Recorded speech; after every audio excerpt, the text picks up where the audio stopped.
Hello, money queens and listeners. Welcome to Women Behind the Millions. Let's meet the women behind the millionaires, the women supporting, guiding, celebrating women with their wealth. You will hear from women millionaires, how they got there, what they wish they had known, what got them to be a millionaire, the emotional side, the spiritual side, the practical side of wealth. You'll also get to meet the women behind the scenes helping make it happen. Let's dive into Women Behind the Millions. I am Jessica Weaver, your host, best-selling author of 3 books, wealth advisor, and founder of the Women's Wealth Boutique. Let's start meeting the women. Hello, welcome to Women Behind the Millions. I am your host, Jessica Weaver, and we are going to dive into healing your money story, ladies. I am so excited. We have one of our allies here at the Women's Wealth Boutique, Allera Dawn. She is shaking up industry. She really is, especially the financial industry. She is known as a modern-day high priestess, which you can see why we had to get her onto our show. Founder of Pure Light 1111 and creator of her groundbreaking Soul Architect series, Healing Technology. She is creating waves as a spiritual life and business coach, workplace wellness expert. She's a public speaker, energy healer. I mean, she's got a ton going on. She also is the host of the podcast, Pure Light 1111. So thank you, Allera, so much for being on here on Women Behind the Millions. You are an ally to women as they're building wealth, as they receive wealth, as they come into it. So thank you for being here with us today. Thank you so much for having me. I'm super excited about our chat. There's so much to go into. You have quite a story. But first and foremost, I want to ask, you had some pretty probably traumatic near-death experiences as a young girl. Can you talk about those so we can get a feel for, how you've come from being that little girl, you went to the baking industry, and now you're on this wellness, you're an energy healer. But I'm guessing it all began back when you were a little girl. Yeah, so I had 2 near-death experiences, one age 2 and one age 4. And when you have a near-death experience with the type that I had, it actually blew open my energy field. So what that means is that I was opened up as a clear channel. It is actually something that had happened to others in my lineage previously. Yeah. And I kind of grew up with myself being opened up to multidimensional realms. So it was one of my youngest memories as a child was seeing people walking through walls. That was my normal. So the extrasensory abilities and the consciousness of being able to be aware of energies and also it was quite a traumatic childhood. There was a lot of arguing, there was financial control, there was emotional abuse going on. So when you're that sensitive and open, I was also very hypervigilant to safety and other people's behaviors. So really that spiritual gift, it was through initiation that I learned to integrate it, embody it, and really navigate through the world. And it was kind of also as a child that I learned that the stuff that I was getting information, I'm clairsentient, claircognizant, clairvoyant. So I kind of have all the senses blown open. And it's taken time to master them. It's also meant that it is the initiation rite of the high priestess. It's similar to what a shaman will have gone through with a near-death experience. To be able to ignite their gifts and master them, you kind of have to go through it. There's no other way. So as a child, I was obviously aware of lots of things happening, but I learned that when you share that stuff, people get scared. So as with many children, you close it off. You learn to keep that bit to yourself. You listen to your intuition. And I often found that my gifts were switched on through need, meaning my safety, an emergency, something like that, which now I understand things better is not uncommon. But when you're navigating it yourself, it's something that you kind of have to, you've laid out breadcrumbs as a soul for yourself to learn new things that you wouldn't learn from a book or people around you. And I kind of see that through all the different cycles in my life, including around money, around healing trauma. I have a very in-depth perspective around trauma because trauma is multidimensional, and that is something that's massively kind of missing from more mainstream psychological clinical training. which I also went back and trained as a clinical hypnotherapist and a Gestalt therapist many years later, realizing there was lots of gaps because I guess I was meant to learn that and then integrate my more energetic gifts and own them and own them even whilst I was in the banking world. I obviously run my business parallel. So it was all about becoming unapologetically all of myself, including those experiences, those gifts. Sure. And I can see as a young child having to almost stifle that and put it away because you don't know what to do with it yet. Was there anybody in your life that you felt you could talk to about these things that kind of mentored you along the way, or really was it you figuring this stuff out? It was a lot of figuring it out, to be honest. There were things along the way as a child. There were certain experiences. There were access to books that would have given me information on things.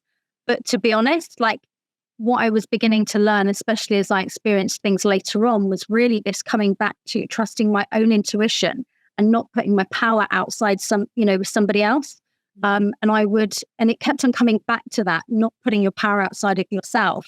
So I wouldn't say I've had any one particular teacher. I think my soul literally put me through many baptisms of fire to navigate. And it is quite, if I look back now, and it was quite a big realization. It was quite a miracle for me actually to be alive with the level of stuff that I had to go through just as a child.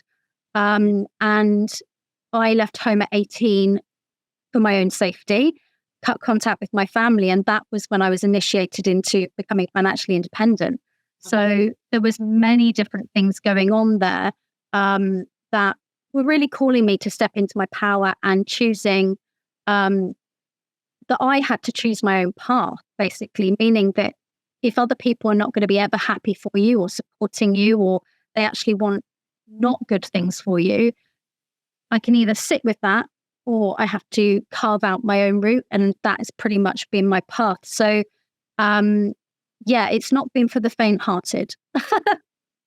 No, and to be on this path, you leave at 18 and are you working? What's going on in your life at 18? Yeah, so I got a job. I saved up, paid for my driving lessons, bought a car. A month after my 18th birthday, I left. And at that point, I think a month before, I'd actually got a job. And I was doing insurance asset management. It's insurance sales. It was for an insurance company. And I realized that, I'm good at talking to people, I'm good at selling, I'm good at relationship manager. So very quickly, I was like top salesperson. I was 18 and I was there for about a year.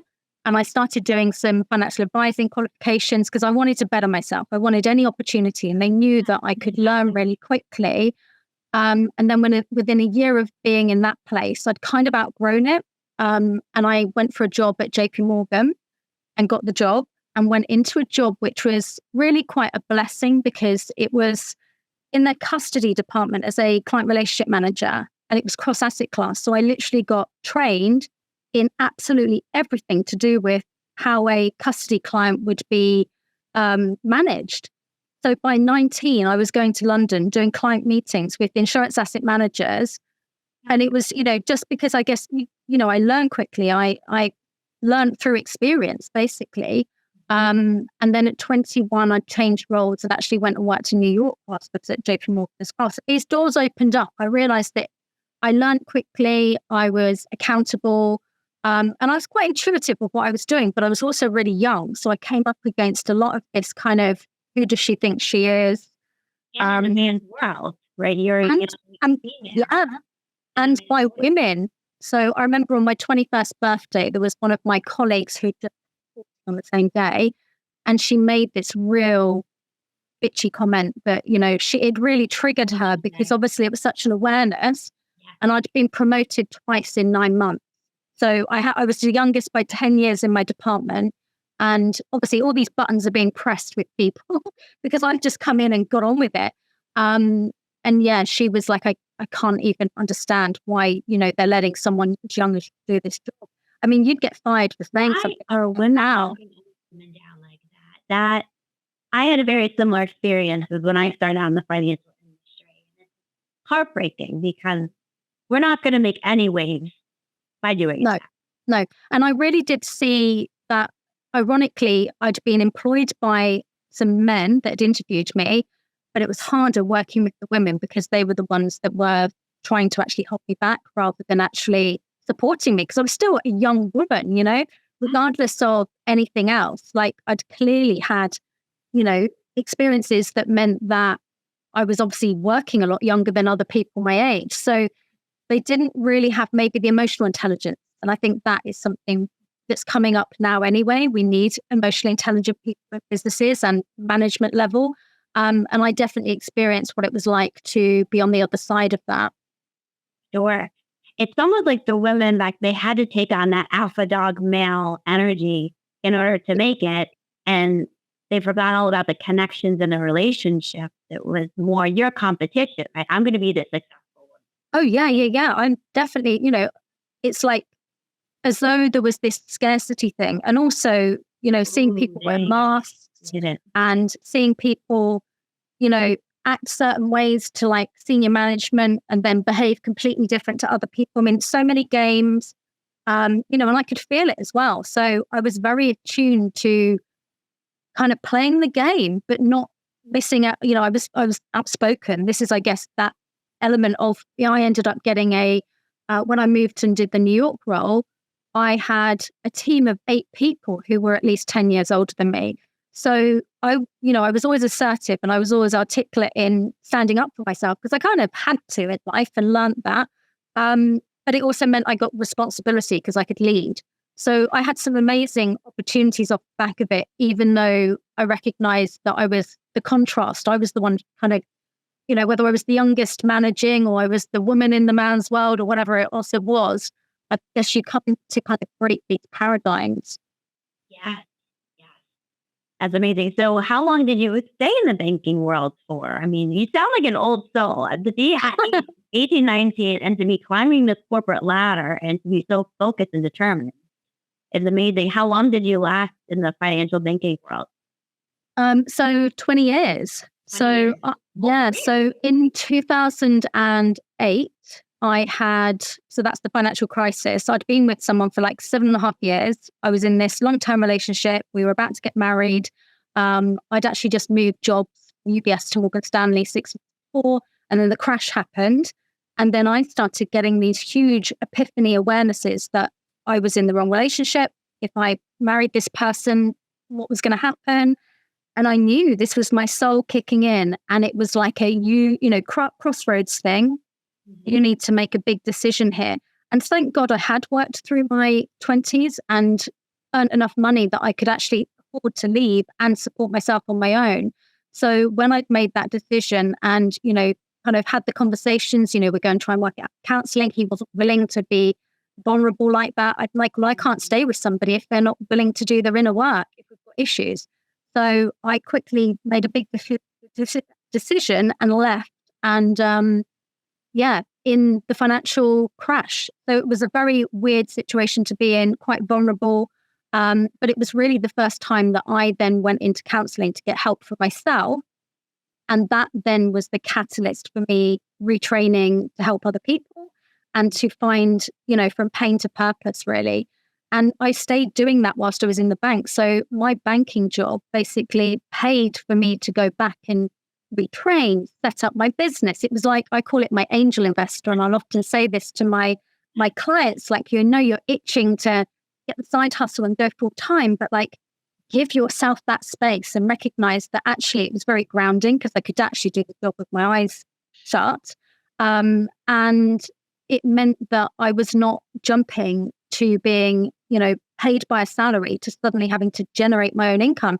And that's where all the money story stuff comes up, because suddenly it's like a very different energy. And this is what a lot of people don't realize is like, it's all great if you've got the side hustle and you're just filling money in this pot. But the minute you've got to generate leads, you've got to pivot, you've got to find new advancements because, something's happened in the online world that means no one sees your materials. And that means that could impact your, security.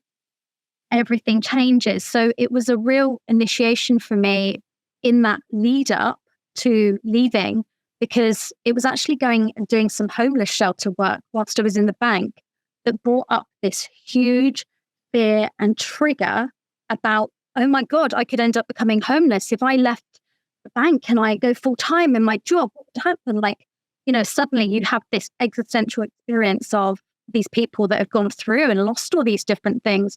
That was a big trigger for me to actually start my money healing. I mean, couldn't even imagine where that came from, but it was obviously when I started to pick through it, it came in so that I didn't have to actually experience it real time. I could actually go into that in advance. And that's what I actually help a lot of my clients with, because then they kind of know their patterns. They know what's playing out in the unconscious, and it does not need to be the emotional charge trigger, which could derail somebody if they don't have the support. So I kind of have brought all my lessons and my learnings, and I now, fast track it and pass it on to my clients. So instead of having them have to hit rock bottom, yes, be more proactive. And you bring up a lot of things that I want to go into. The financial security that you're able to build to be able to make those leaps, that and combining with the crossroads. I'm sure every listener to this podcast, myself included, you've been at that crossroads in your life, and it's very familiar, right? Just to stay the course, to stay in that relationship, that career, firm, broker dealer, or whatever it is, or make the leap. Do you think having that financial security allowed you to make that leap? Oh, completely. I mean, my friends at the time would not have been able to leave a relationship and afford to live in London. London is super expensive. And it was only the fact that, and ironically, I'd moved jobs obviously 6 months before, and I'd actually negotiated really well because there were 2 job offers, and I kind of played them off against each other, different firms, and got guaranteed bonus. I was used to the fact if you don't negotiate upfront when you go into a job, you're going to be out of market rate within a year. I just worked, 9 months, so why should I forfeit my bonus? And I knew this, men do this all the time, but women don't get exposure to it. And thank God I'd kind of exercised that muscle earlier on, because it actually meant that I had, some money, a lot of money obviously had gone into the weddings, all of it was kind of paid for. So, there was all of that going on, but, there was that wiggle room. And also there was this deep knowing inside that, I was only a few months away from the wedding. So the cost of unraveling that versus making that big quick change, which was literally within 3 weeks, I'd unwound the whole thing and moved out. And we owned a property together. So that in itself, becomes another... Complicated. It is. It's complicated because you've got all your emotional stuff going on and letting everybody else know. And you've obviously been in the office telling everyone about your engagement in New York and all of that stuff. So, I mean, it was huge. It was huge to process that. And I have to say that is where get the help, get the therapist, get the coach, get somebody that's trauma informed if you're going through big shifts like that, because it's so many things, but also so many things that you have blind spots to because you just cannot actually think about everything. And I think that's a big thing for women when they're making big choices. When we're actually in fight or flight, which you are in those big decision-making times, it's very hard with your short-term memory. It's also very hard to get a detached perspective because we're often viewing things through a triggered nervous system, which also means a lot of fear.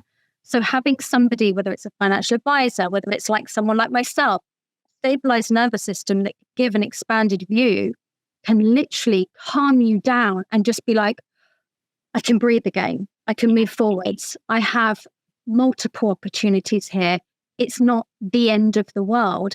It's very hard to do that when you're in it on your own. Yeah, I've noticed that just being able to present options to somebody, it just gives them that breath back instead of feeling so trapped or forced down a rabbit hole they don't want to go into. It's huge. And you said blinders. It's true. Where our brain has put blinders on us because it's programmed to think and operate a certain way just based on our past. Yeah. So, like you said, I wouldn't be able to be where I am today without my coaches, without my support team, and knowing that everybody is aligned with the mission and on its way. So how are you helping these women? And who are the women that you're working with? Is it the corporate woman? Is it going through a divorce? Or is it not really that type of woman? It's just, who's ever going through that trauma or that transition? So it's interesting because I bridge business finance, wellness, and coaching and the kind of clinical world. So I've got doctors, physicists, I've got professionals, I've got CEOs, founders, startups, and all in different stages of their lives, all at different situations with their money. But they know that they are wanting to create some level of positive impact and change, whether it's through their business or something else they're doing in their lives. And it's often when they come in with some kind of like money issue, they're going through a divorce, for example, and massively triggered with the trauma from the divorce, and then they're suddenly having to go to court, having settlements and all this kind of stuff. So I've worked with people that have had very, very large settlements, and the negotiation side, looking at the energetics of what's happening and really helping them actually have the power to negotiate better and actually push back. And when I'm tapping into, say, the energetics of what's going on, everything's in the energy field. So when there's gameplay playing in Discord, and when there's space for more, but maybe they're getting an offer that's down here, I can see all of that. So I can empower that person and clear their, maybe blocks or fears or whatever it is, and give them some tools and language to go back and negotiate with. So I've worked with people, they look, oh, this is like the quantum way of working with money. I've worked in that kind of thing. But then the interesting thing there was that person's trauma came into the upbringing where you were told by grandmother and mother that to be successful, you found yourself a wealthy man. Doesn't matter who it is, you just found the wealthy man. So this person had gone to university, then literally been in a marriage with somebody who had kind of kept her. So she had no independence, no confidence about herself. There is some financial that.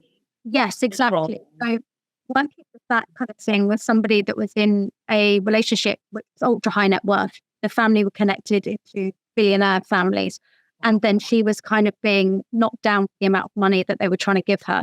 So I can see all of that, but also those numbers don't scare me from the industries that I've worked in. So I have that perspective. I can see energetically what's going on, and I can also see business-wise what's happening. So from that perspective, I worked with her for about 6 months through that whole period till she actually got what she wanted and was able to walk away from it, not only with the settlement she wanted, but also energetically free from the level of trauma that had actually been playing out for her. So there's that. And then I also work with people that are scaling their businesses, that are wanting to move from the side hustle to the, full-time role. I've worked with authors, I've worked with all sorts, because everything's interrelated. So whatever our next big leap is, it's not in just one area. We kind of need to make sure that, okay, what's the support model here? Can your business deal with, a scale and more clients and more money? Is that actually some people, the overwhelm of receiving so much so quickly makes them contract, sabotage, mess things up. We have feast and famine that plays out. And then that go into all of it. So it's very bespoke to the individual. It's not like a here's my two-step process. But one of the key things I do is I go to root. Root is in the unconscious. That's 95% of the show that's running is the unseen. So I can tune into the soul records, the energetic field, look at the different timelines. So I'm almost like looking at things through the different view, but then also getting the kind of day-to-day physical reality of what's playing out, which then means we can actually make choices with unseen information, that means we can actually bypass a lot of the drama. So people making... Who would want that? That's the high priestess in me. That's where my aura was blown open. Everything. It gave me this gift to, bring in the real world finance and business knowledge and understand what's actually playing out in the wealth field. So it's like it's interwoven. But for me, because of my background with trauma and experiences, I understand that if we look at soul and we look at the unconscious, if we heal there, we remove the energetic blocks, then we look at mindset, then we look at habits, then we look at financial literacy, then we look at, do you need to gain new physical skills to run your business? Because it's not like a magic wand, you're born with it. Those are the things that we almost do secondary to the energetic healing work, which actually, once we have conscious awareness of something, which is our massive blind spot, we can alchemize it. It's not a lifetime. So I often have clients that will be working with me one-to-one, but they'll be on Voxer. So something comes up today, I can tune in on what's going on, give them a download on the Voxer message, and they can go and make a different decision, reset, not triggered. So it's like really helping people transition through whatever change. I mean, it is so diverse, and that's what I love about it, because it really gets me to help anyone that's on their path. And I don't work with people that are not wanting to make positive impact in the world. That isn't aligned for me. I know that the more people I help that go on to help other people, it's that ripple effect. And if I can, help them stabilize and help them have this really strong vortex of, I know I've got someone powerful on my side. My God, we need these allies, because a lot of the time we feel like we're doing it on our own. Then that is my gift. I love that you're marrying the spiritual, the soul, the healing energy with the practical, the operational side. I was just on with one of our advisors who's joining us. And she goes, now I've got to learn how to run a business. You're right. It's not like one day we just have all the knowledge of being a business owner. We're constantly learning and evolving. And like I said, it's like having that power player. I play basketball all through college and stuff, right? You have like that power player on the bench that has your back, like having that ally, that advocate in you is huge. It's making me so curious. Like I love to meet with you offline. And it's like, what's the drama going on with me? What are my blocks? What are my blind sides? Is there anything that the people listening or watching this, they could do just kind of tap into themselves with their energy?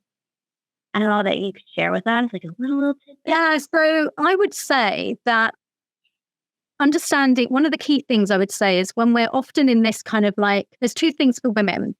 Your desire is your soul speaking to you. Yet as women, we've been told to ignore our desires, because don't get too big and don't get too greedy and don't get too much. Yes. So when you're being nudged that something excites you and you're drawn to it and it feels expansive, listen to that. Yeah, because we've been told to shut that down. That's a key thing. A woman who knows who she is and what she wants, what she desires, is on track to follow her purpose because she's listening to soul. So that I would say, like I'm lighting up inside right now. But this is so true. Yeah, we have been trained to ignore them, and when you ignore them for so long, you forget you even have them speak in. And what's happening at the moment is, I call it like it's spiritual awakening, spiritual breakthrough, often through mental breakdown. Because if you are on the wrong path, yep, that was me. Literally, for me, it was like injury. So I literally had one serious injury, and then 6 weeks other, in recovery, another, which meant I couldn't even walk. It was like if there was any way to make you stop, path or on, it's like literally make her immobile. And then for me, I got a diagnosis of, you're not going to be able to walk properly. You'll be on crutches and boot and everything for the next 9 months. And I sat there and I thought, oh my God. And then I thought, no, I'm going to find another way. So for me, it was like we get our activation to go and find something different outside of the limitations of maybe a diagnosis or a situation. For me, I ended up actually getting an MRI 2 months later, and I'd healed myself. And the guy was like, I don't know what you've done or how you've done this, because that is not in the normal trajectory. But, keep going. And I'd had injuries later on, actually, a few years later, and gone back to him. And he was like, the only toolkit I've got is I can give you an epidural. And I'm like, well, I live at the top floor of a townhouse in Notting Hill. I can't have an epidural because, I'd done a torn disc in my back. And again, I found a new route. But what I was doing with him was like, I guess showing him there's another way outside of his belief systems. So I kind of see that a lot of people are going through like either relationship breakdowns or these points where they've seen all these red flags. They know in their hearts they're on the wrong path, but they've ignored it for so long. So the soul intervenes, and I call it the big boot of the universe. If we're on the wrong path, the big boot will take you into the right path and stop you, because we're so powerful with our momentum. And I'm somebody that's got a lot of like power. So I'm kind of like, go, go, go. I'm excited and passionate. But if I'm off down the wrong place, they've got to find a way to stop me. So it's like the soul will find a way. So I kind of feel that when we come back to slowness, we get connected to our bodies, our hearts, and we start to explore more of that. We actually get space to listen to our intuition, the feminine soul, the guidance, the inspiration, am I actually on this path because that's where society says I should be, or because that's what my peers are doing? Actually, what is it I actually want? Because we are in this really interesting time where we're breaking free of how we're meant to live our lives. We're getting to create our own adventure. And that does mean kind of, in some instances, going your own path that's not going to look the same as everyone else because you're being true to yourself. And that in itself is frightening if you don't have any guidance. It's going to bring up your money story because suddenly you might be leaving a relationship or a job or something like that. But the irony is, all of it is soul growth and expansion, but it's also how we alchemize anything that's illusion. Because even our money beliefs about scarcity and unworthiness of things and all these stories, it's illusion that holds us back from the abundance that A, we are as souls, and B, what is available for us. So as women, we are literally breaking through in this generation so many chains of societal, ancestral illusion, trauma, all of it. And that's what really lights me up, because I think the more people like ourselves that are offering our wisdom for this expansion and this transition, this is literally how we create the power in the feminine dollar or the feminine pound. We get to stand at tables, we get to shift things up for all the women and the children, behind us. It's powerful times, and it's all soul-led. This is all like happening for our sovereignty and freedom. It's the way I see it.